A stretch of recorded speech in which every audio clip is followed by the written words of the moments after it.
Today, Mali is a country in Western Africa that is twice the size of Texas and has just over 16 million people. It is a modern country, but yet is still rich in tradition and history. The country of Mali was the center of the ancient Mali Empire. Despite the fact that the region is mostly flat or semi-desert, an empire flourished.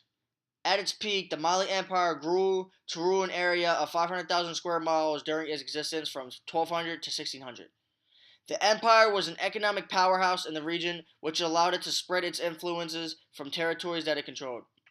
It spread its language, laws, and customs and brought prosperity to the region. However, like most empires, it started out small and had to earn its status. The mighty empire began as a small group of tribes in the area that is now known as southern Mali and northern Guinea. The tribes were called the Mandan and formed an alliance called the Mandan Kurafa. The tribes worked together to defend themselves from the invasion of other area tribes. Around 1217, the first great ruler, Sundiata, also known as the Lion Prince, came to power.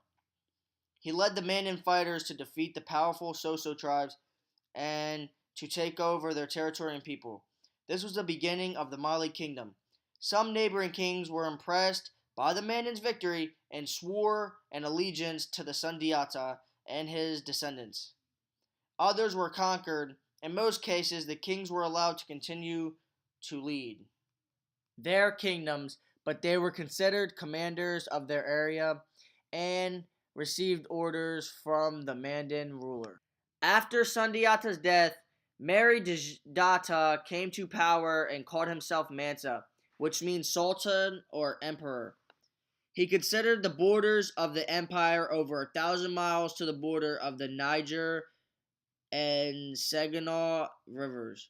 This was important because the area included land in the south that was the Wangara gold fields and the land in the north that the major commercial towns of Olata and Adagost.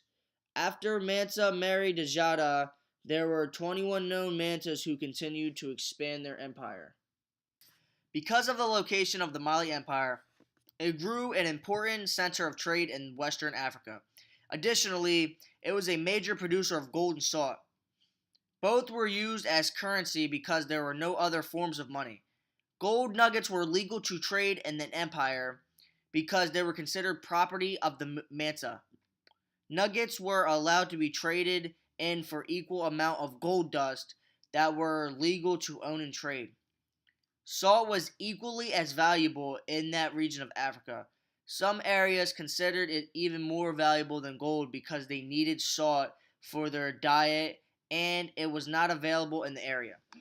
Also, the Mali Empire had an impressive army that defended the empire and its trade routes. The army averaged 100,000 men each year, and each tribe was required to provide a set number of men. In return, the tribes were guaranteed protection. It was divided into the northern and southern armies.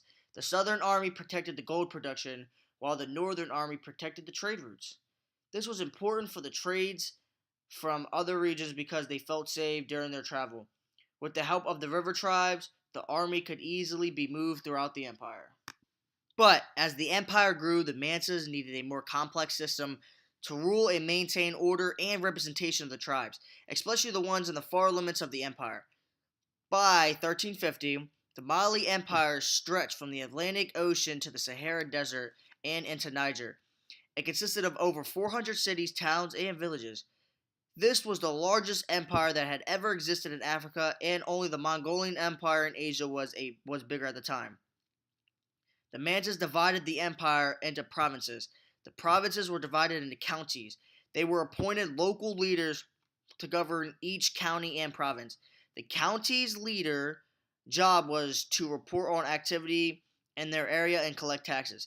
The taxes were collected and given to the Farba, who were the leaders of the provinces. The Farba were handpicked by the Mantas, which was a big honor at this time. This system of government held together the large empire of many different tribes that had different customs and languages. As the Mali Empire was reaching its peak in the early 1300s, one of the greatest leaders came to power. Khan Musa became Mansa Musa in 1312. He was the first Mansa who was a deeply devoted Muslim, and he attempted to make Islam the religion of nobility. Becoming Muslim, he was required to make a pilgrimage to Mecca. In 1324, he began a 2-year pilgrimage to Mecca, which became known as one of his greatest achievements ever. He took with him 60,000 men and 80 camels, each carrying 300 sacks of gold. Each of the slaves were even dressed in Persian silk. While traveling through Egypt, he gave away so much gold that it caused the value of gold to drop for over 10 years. The rest of the world noticed the wealth of Mansa and the Mali Empire. As a result, the Mali began to appear on world maps. Besides showing the empire's wealth to the world, Mansa Musa brought back Islamic teachers to his people. He constructed mosques and incorporated Islamic architecture in his cities.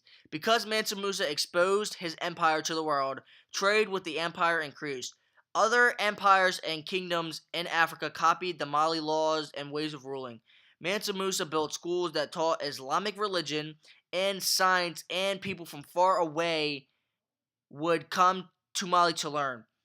The empire's effects reached far outside of its borders. The existence of the Mali Empire could only survive for another 200 years. The Portuguese began to trade in large amounts with the Mali Empire, which changed the empire's focus from eastern and northern trade to trading on the coast with the ships from Portugal. Portugal formed a small economic relationship with the Mali Empire. Additionally, because of many years of increased travel and trade that was coming and going from Mali, other empires formed around the region. The most important and biggest empires were the Songhai Empire and the Kingdom of the Great Fulu.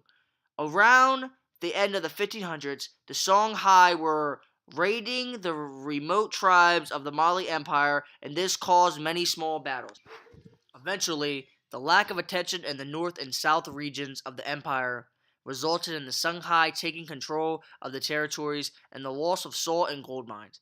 The leader at the time, Musa Muhammad II, asked their large trading partner Portugal for help, but Portugal did not want to get involved. The Kingdom of the Great Fulu attacked the remaining provinces and eventually took control of them. Mali's mines and riches ended up making other empires richer. By the mid-1500s, the Mali Empire shrunk back to its original borders of the Mardin territories that it began with. The final Mansa, Musa V, died in 1610, and his 3 sons fought over the remaining territory. Eventually, none of them were able to take control, and the empire ended up collapsing. The modern territory broke up into 3 separate areas, each with a different ruler that called himself Mansa. How do we know so much about the Mali Empire, you might ask? Well, there was not much written by the Mali people about themselves. Most of what we know was recorded by other neighboring empires, traders, and scholars of the time.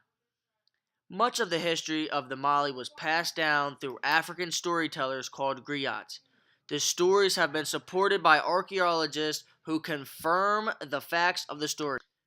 Ancient Mali cities such as Timbuktu and Jinjona have revealed much of the information that we know today. Although the Mali Empire is not as well known as the Greek or Roman empires, its influence on the region is equally as impressive as both. The Great Mali Empire did come to an end, but there is no doubt that it left its impact on the world and Africa. It dramatically impacted the world economically, politically, religiously, and intellectually.